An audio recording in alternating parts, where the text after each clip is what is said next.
हनुमान ज्ञान गुण सागर, जय कपीस तिहु लोक उजागर।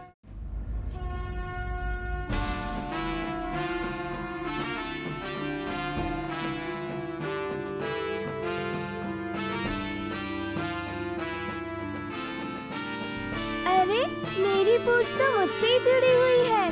अब तक जो मैं देख नहीं पा रहा था, मेरी पूंछ मुझसे जुड़ी हुई थी।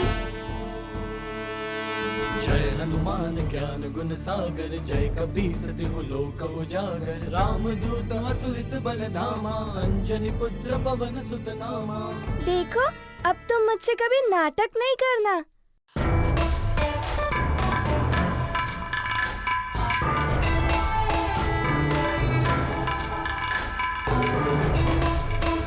मेरी पूंछ मिल गई, मुझे मेरी पूंछ मिल गई, मुझे मेरी पूंछ मिल गई, मिल गई।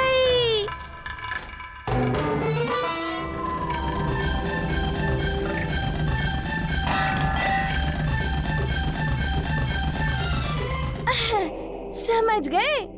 अभी तुम कहीं पे छुपना मत, ये मेरा आदेश है और मेरा आदेश तुम्हें मानना ही होगा,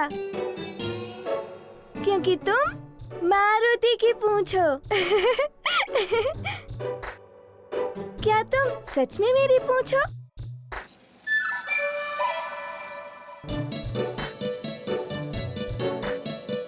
अरे तुम तो सुन भी रही हो और समझ भी रही हो।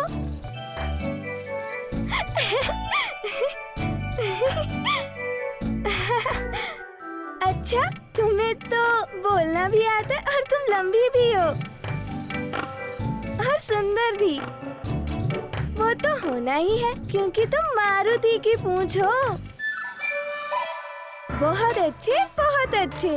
अब मैं भी तुमसे अपने सारे काम करवाऊंगा, जैसे सभी अपनी अपनी पूंछ से अपना काम करवाते हैं, बिल्कुल वैसे ही।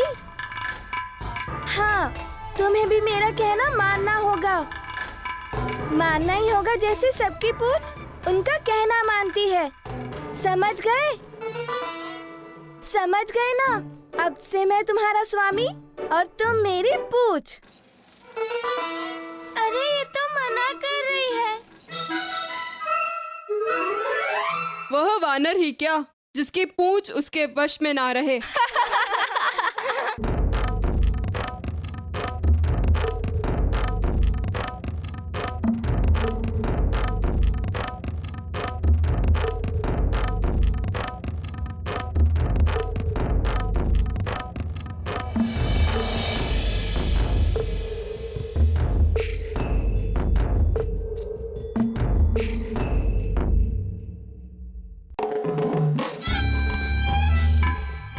अब इससे कार्य करवाता हूँ।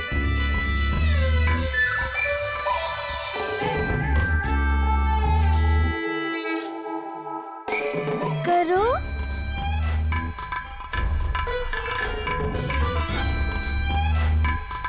अरे शीघ्र ही। अरे मैं कोई ठिठोली नहीं कर रहा हूँ। चलो अभी आवरण को ठीक करो। चलो, तुम अपने स्वामी का कहना नहीं मानती?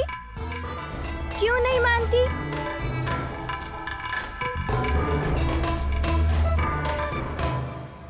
अवश्य तुम्हें अभी कार्य करने का अभ्यास नहीं होगा। मैं तुम्हें दिखाता हूँ, ठीक है? ये ऐसे और ऐसे,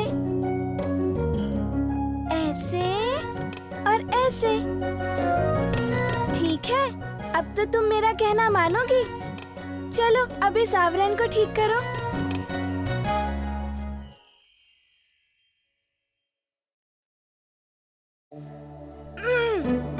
मैंने अभी तो तुम्हें अभ्यास करवाया, तो तुम मेरा कहना क्यों नहीं मानती?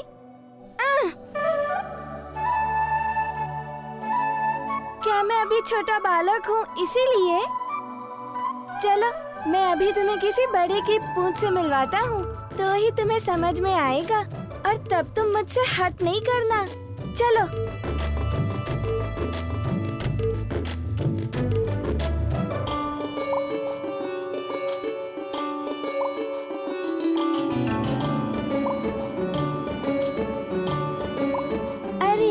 इसकी पूंछ तो कितना काम करती है, पर मेरी पूंछ तो मुझसे हट करती है।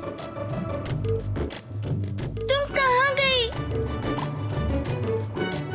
सुनो तो। मेरी पूंछ और मेरे साथ ही ऐसा, ये ठीक नहीं है। कुछ तो करना पड़ेगा, नहीं तो मैं सबसे पीछे रह जाऊंगा।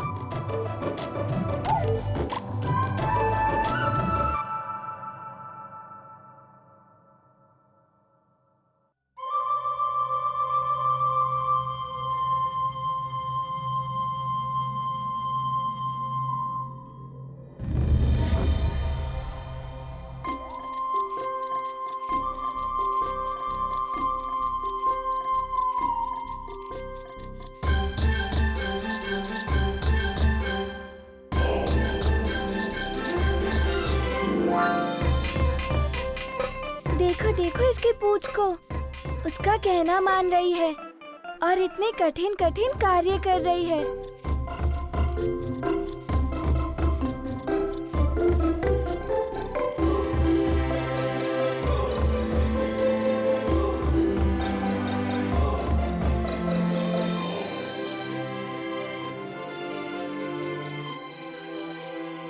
तुमने देखा ना उन्होंने क्या किया? बिल्कुल वैसे ही करना। इस पुष्प पात्र में से मुझे एक पुष्प निकाल कर दो। काम सीखने के बाद ना नहीं कह सकते तुम। चलो निकालो फूल।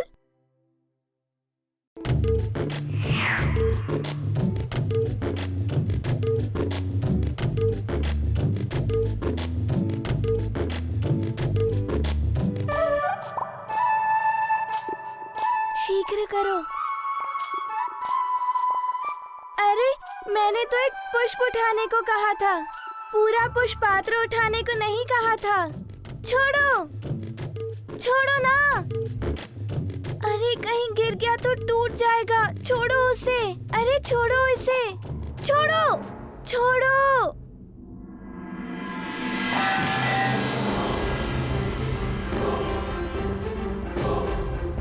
अरे ये क्या कर दिया?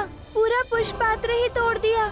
अब मुझे माँ की डांट अवश्य ही सुननी पड़ेगी।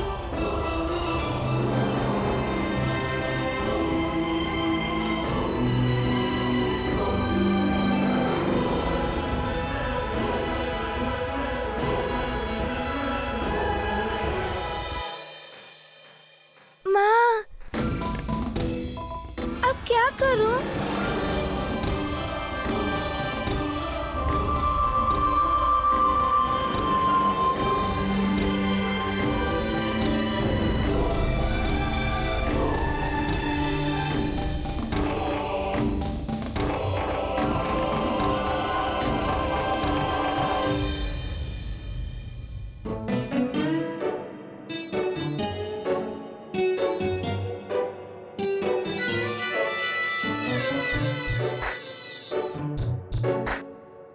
वाह, थक गई। बिना काम किए थक गई। तुम्हें पाठशाला भेजना ही पड़ेगा।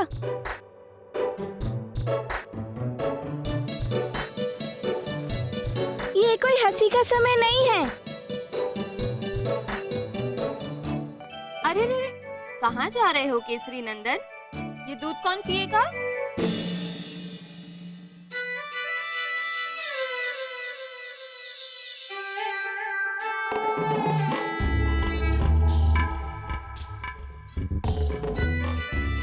इस कक्ष की ऐसी दयनीय दशा किसने की? ऐसा क्या भूचाल आया यहाँ?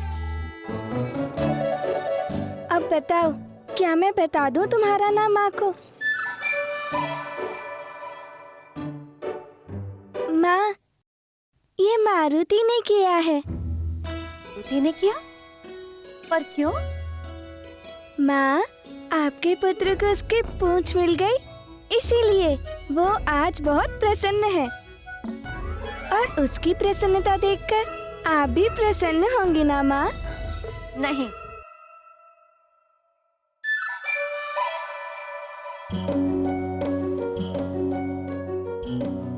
मैं तनिक भी प्रसन्न नहीं।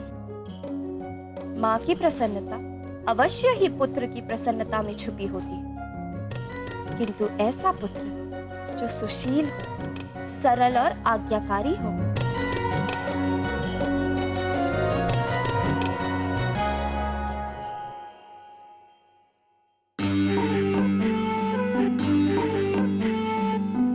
किंतु माँ, मैं तो आपका पुत्र हूँ ना।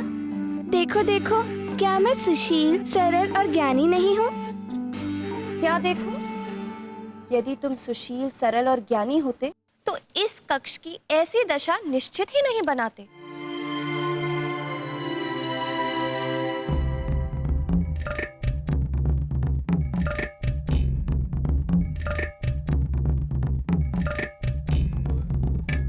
रुष्ट हो जाने से कोई बात नहीं बनेगी।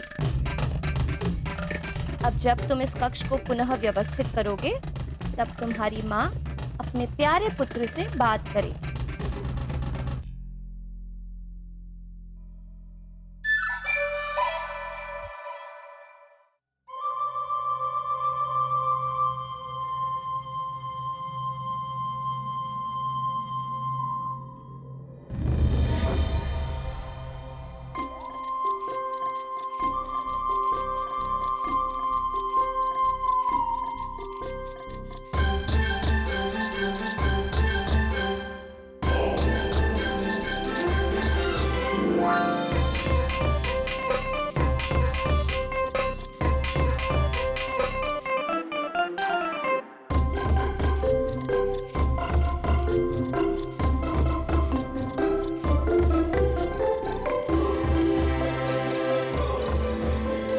देखा, तुम्हारे कारण मुझे क्या क्या करना पड़ रहा है। और मैं कभी रुष्ट नहीं होती थी मुझसे, और देखो आज तुम्हारे कारण वो मुझसे रुष्ट हैं।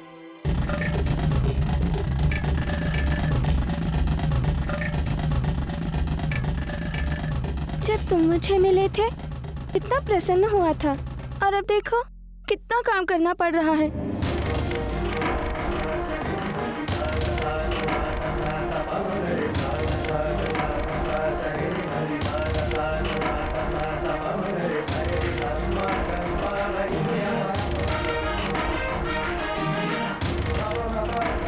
माँ, अब तो आप मुझसे रुष्ट नहीं हो ना।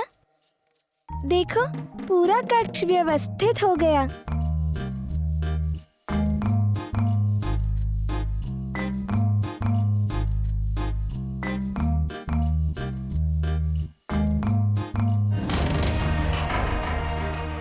नहीं, बिल्कुल नहीं।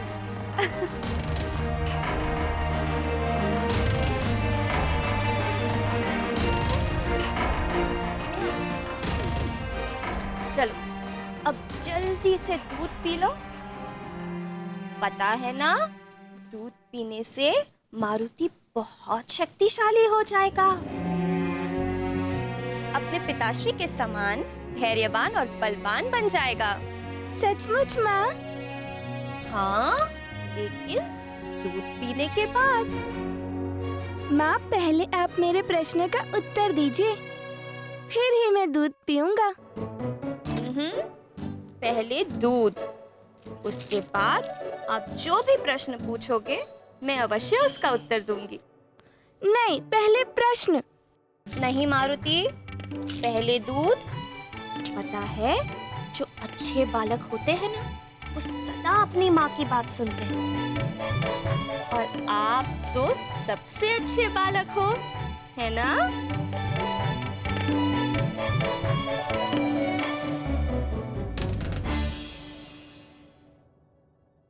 माँ भी कभी कभी बालकों की तरह हट करती हैं।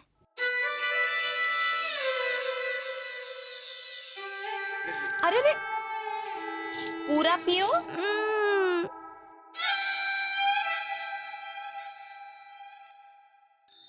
दूध बालक के मस्तिष्क और उसके शरीर के विकास के लिए अति आवश्यक है। संतान को सही दिशा और व्यवहारिकता बताने का धर्म माता पिता का ही होता है। जैसे किसी कोमल लता को सहारा देकर उसे दिशा देते हैं और वह आगे बढ़कर फलती फूलती है। समझ रहे हो ना?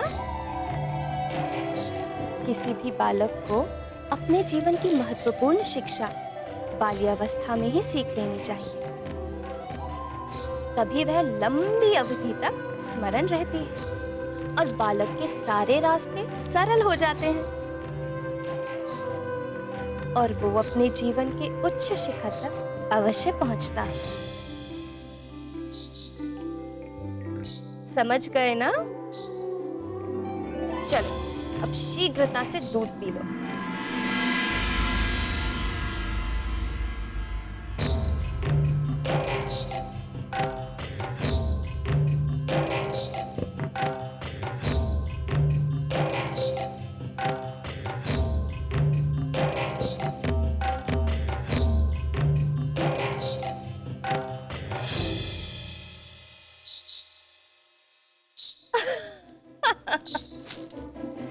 देखो कैसी मूंछ बन गई है तुम्हारे होठों पर।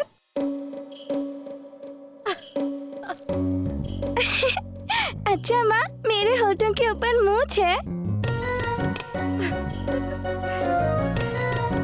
किंतु माँ, आप ये बताओ मैं पाठशाला कब जाऊंगा?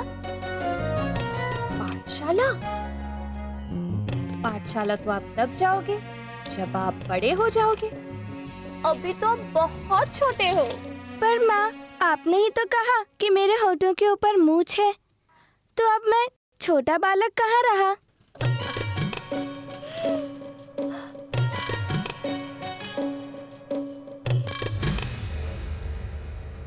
नटखटपन में तो नन्हे मारुति हमारे प्रभु से किसी भी प्रकार से कम नहीं थे।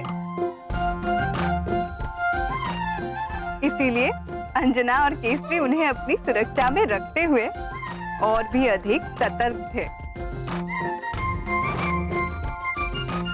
नटखट बालक, वो भी वानर, और उससे भी अधिक अलौकिक शक्तियों का ज्ञाता।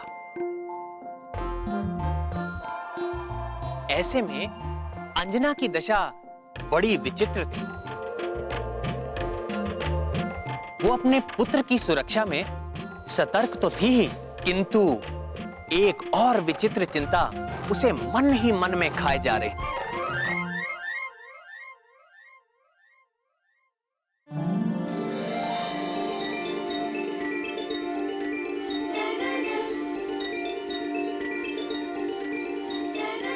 पाठशाला गए बिना ये ना समझ कुछ सीखेगी कैसे?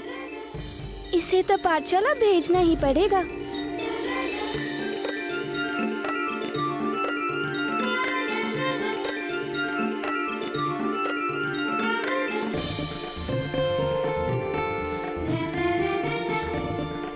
मैं समझ नहीं पा रहा कि तुम्हें कौन सा पाठ दूं। किंतु तुम तो दिखती बड़ी हो, पर तुम्हारी बुद्धि बिल्कुल बालक जैसी है। पूंछ की समस्या का समाधान ढूंढने मारुति पाठशाला चले गए।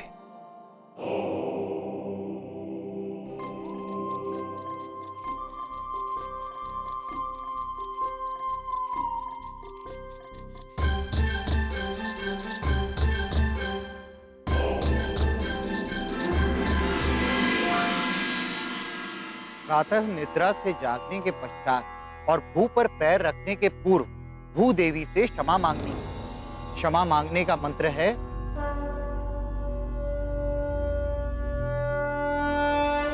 समुद्र वसने देवी पर्वत स्थन मंडिते। समुद्र वसने देवी पर्वत स्थन मंडिते। विष्णु पत्नी नमस्तुभ्यं पाद स्पर्शे क्षमस्व में।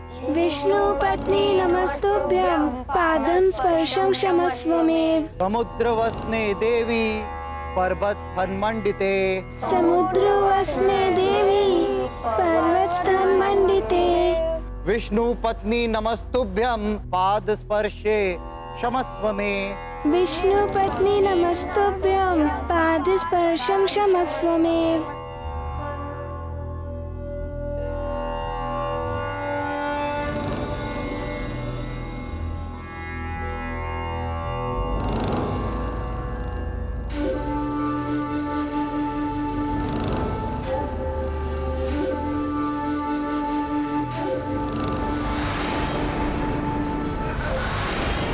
अवश्य यही मेरे बिना रह नहीं पा रहा है। बेचैन है तू।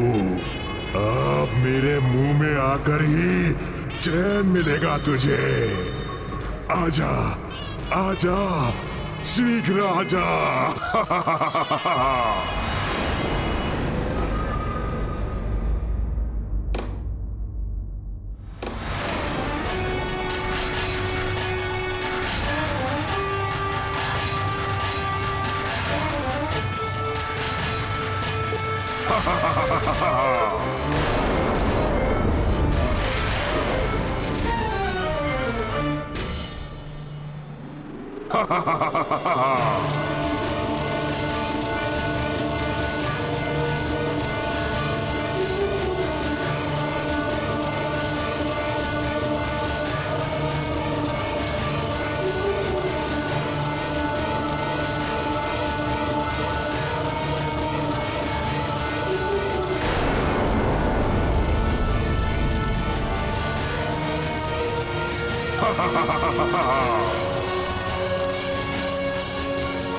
बचाओ, बचाओ,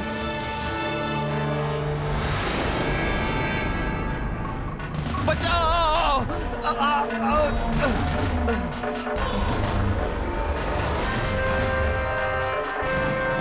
बचाओ। केसरी पुत्र, तेरी भी यही दशा होने वाली है। तेरा पिता केसरी कितना भी यत्न कर ले, अब मेरी पकड़ से बच नहीं सकेगा। तुझे देखकर, तुझे खाने की, तुझे चबाकर निगलने की मेरी लालसा बढ़ती ही जा रही है। मारुति के नामकरण संस्कार से लौटने के पश्चात सुग्रीव के सम्मुख भी एक विचित्र व जटिल समस्या आ खड़ी हुई।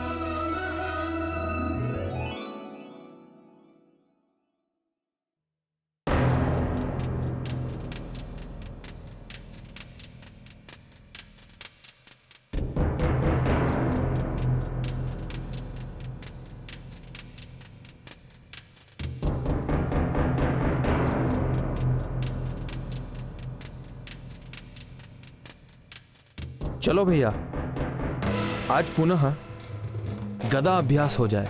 गदा अभ्यास करना चाहता है मुझ महानतम के साथ? चाहता क्या है तू? क्षण भर में ढेर कर दूंगा तुझे।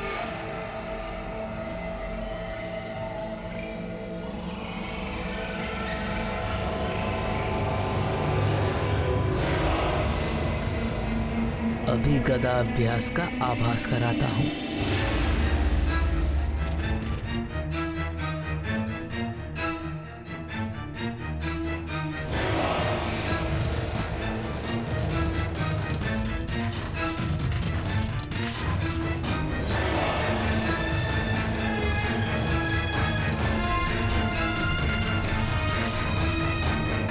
तो बांध इसे अपने नेत्रों पर। तू भी क्या कहेगा? आज तेरी भी इच्छा पूरी कर देता हूं। हाँ हाँ भैया, आपके लिए तो कुछ भी।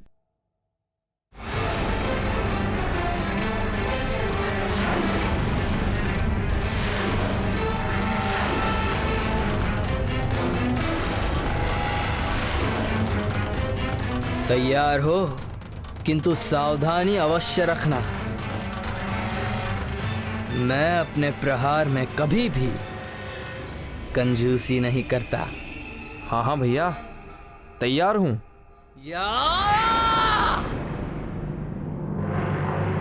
पर भैया, आज तो मैं ही जीतूंगा। क्यों? आज तुम्हारी सहायता वो मायावी करेगा क्या? वो मायावी मरकट जिसके दूध के दांत अभी टूटे नहीं, वो तुम्हारी सहायता करेगा। भैया, ये गदा प्रतियोगिता तो आपके और मेरे बीच में है। इसमें मारुति को बीच में लाने की क्या आवश्यकता है?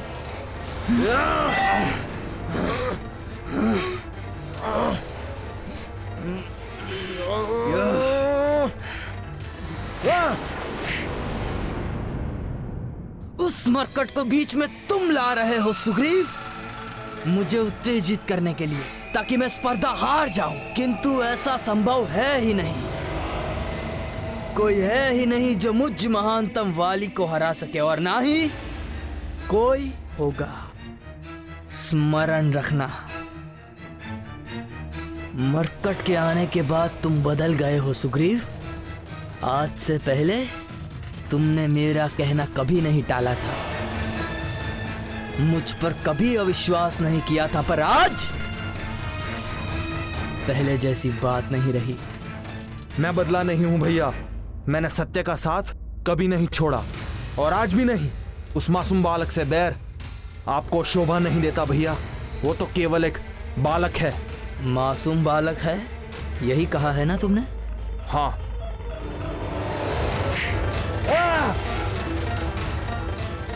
उस मासूम को याद कर आपका मुझ पर गदा प्रहार और क्यों बढ़ जाता है भैया? कि आपके मन में उसके लिए इतना बैर है? क्योंकि तुझे उस मरकट की अधिक याद आती है। आया नहीं वो तुझे बचाने?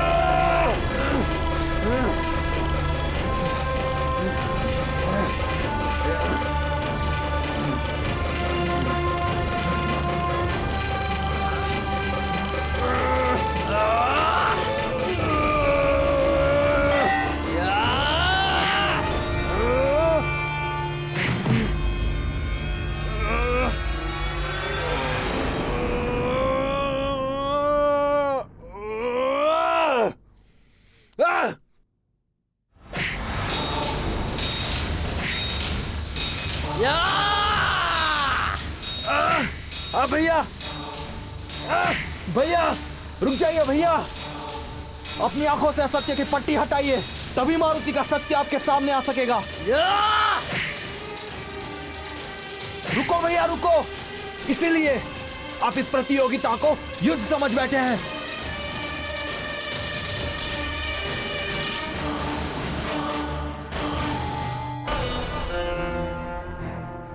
ये मैंने क्या कर दिया? उठो सुग्रीव, उठो सुग्रीव, उठो सुग्रीव। मैं तुम्हें मारना नहीं चाहता था, किंतु मुझ पर संदेह कर करके तुम मुझे बार बार क्रोध दिला रहे हो।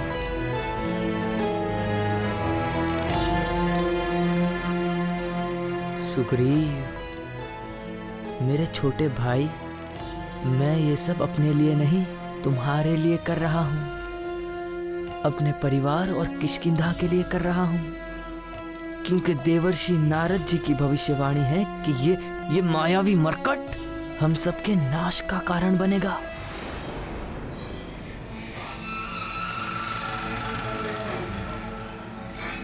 आपकी बातें सुनता हूं तो भैया बिल्कुल भी असत्य प्रतीत नहीं होती, किंतु जब बालक मारुति को देखता हूं तो मुझे वो मायावी नहीं लगता।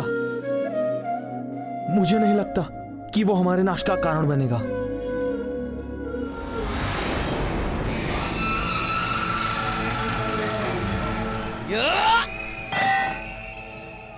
कपटी और झूठे लोगों की संगत कभी किसी के लिए सुखदायी नहीं होती।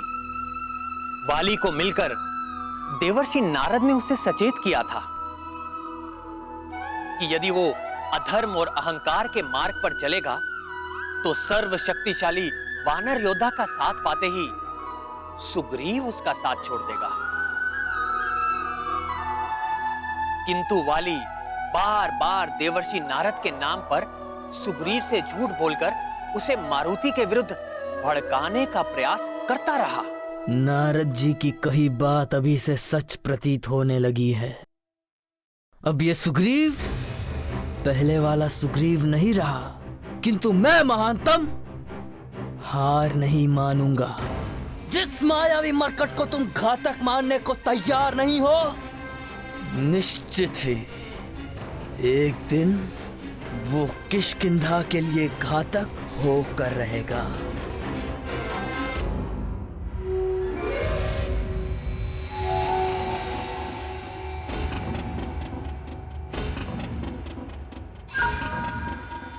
मैं वर्तमान में जीता हूं भैया।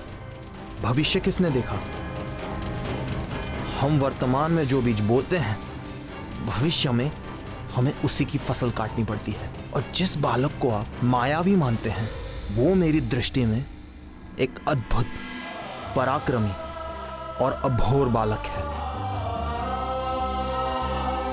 एक क्षण रुकिए भैया, मैं आपके मार्ग में कभी नहीं आऊंगा, किंतु यदि आप मारुति को नुकसान पहुंचाने का तनिक भी प्रयास करेंगे तो मैं सुग्रीव सदा उसकी ढाल बनकर सामने मिलूंगा।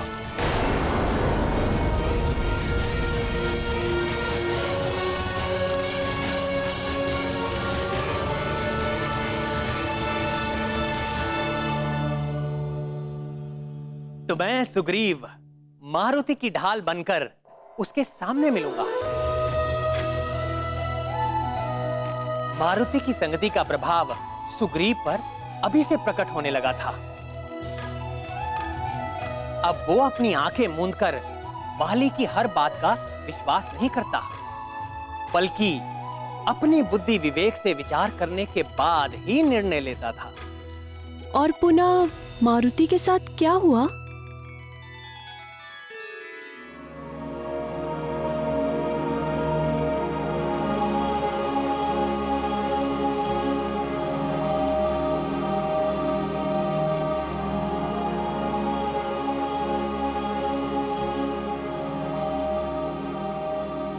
पुत्र, बिना किसी सुरक्षा के कहीं जाना उचित बात नहीं है। कहाँ चले गए थे? पिताश्री, मैं पाठशाला गया था। मारुति के अकेले पाठशाला जाने से चिंतित हैं। पाठशाला के पास तो वृक्षासुर का निवास है।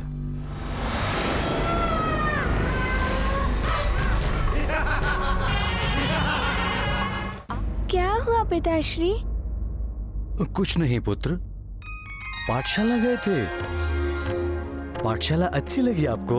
हाँ पिताश्री। ठीक है, आप चिंता ना करें, कल से पाठशाला यही महल के प्रांगण में आ जाएगी।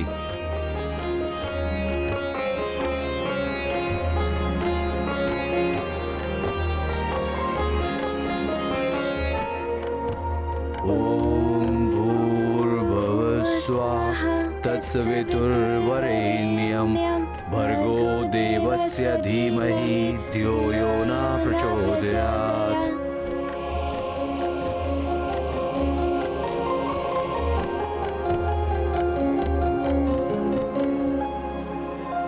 अब सोने का समय हो गया है पुत्र।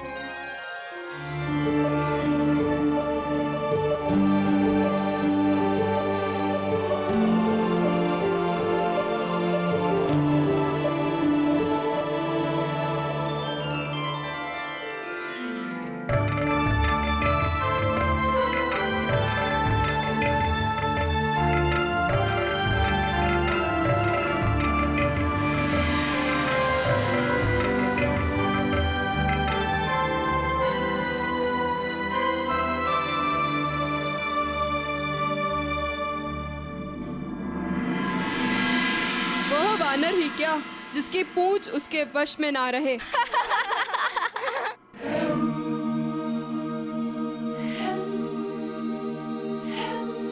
कैसे किसी को बताऊं कि मेरी पूंछ मेरा कहना नहीं मानती। उससे कहता कुछ हूँ और वो करती कुछ है। किसी को भी कैसे बताऊं? सभी मुझ पर हंसेंगे। जब माँ को पता चलेगा तो उन्हें भी बहुत दुख होगा। समझ में नहीं आ रहा कि मैं क्या करूं।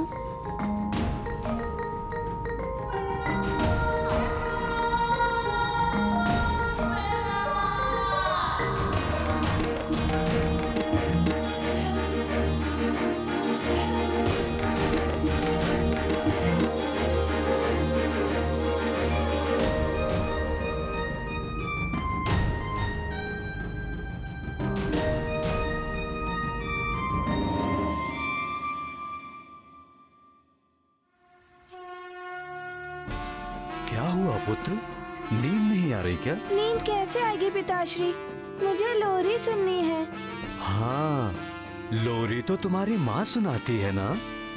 मैं अभी उन्हें बुलाता हूँ। अंजने, यहाँ शयन कक्ष में आ जाओ।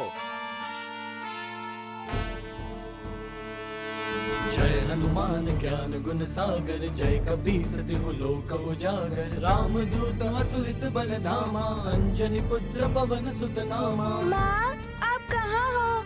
यहाँ शयन कक्ष में आइए।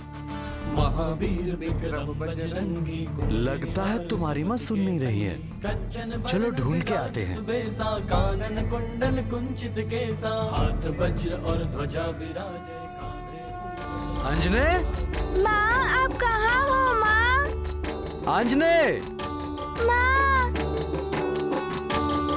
अंजने कहाँ हो प्रिय?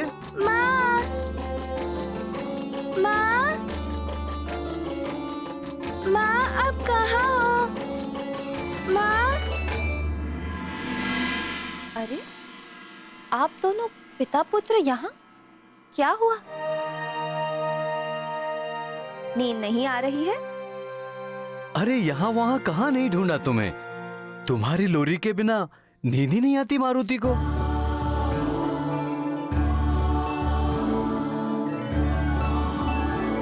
दो क्षण भी मेरे बिना नहीं रह पाए?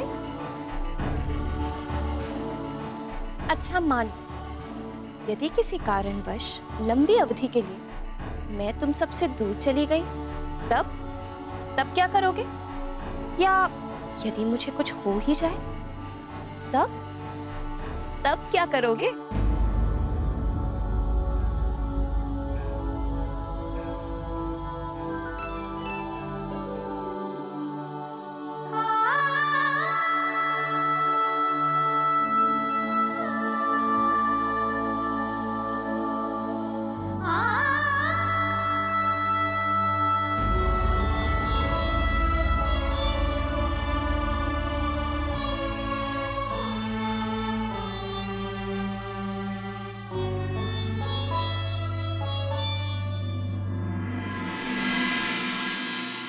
ऐसे हो ही नहीं सकता माँ।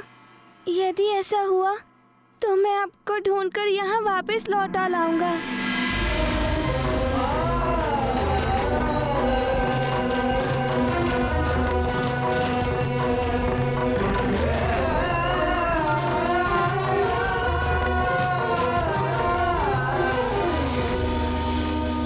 हादसे में भी ऐसी बात ना करना प्रिय।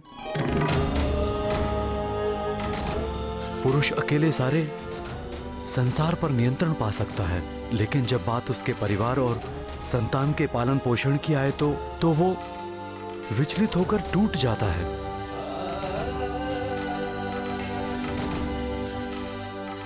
स्वामी, मेरी मंशा आपको कष्ट पहुंचाने की बिल्कुल नहीं थी। मुझे क्षमा करें। हम दोनों का जीवन मारुति के लिए प्रिय है, ये बात सदैव स्मरण रखना।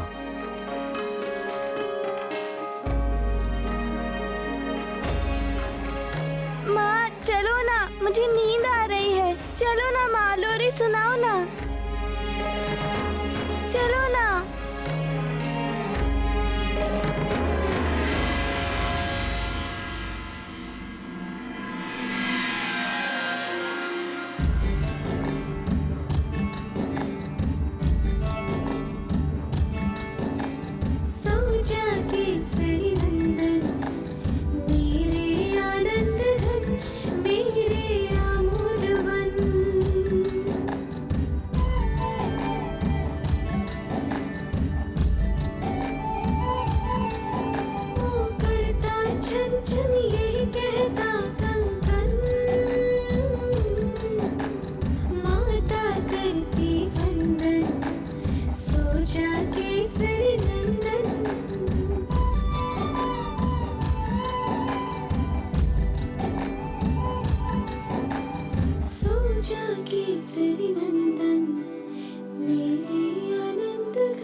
सोजा केसरी नंदन, मेरे आनंद धन, मेरे आमोदवन, ओ करता छन छन, यही कहता कन कन।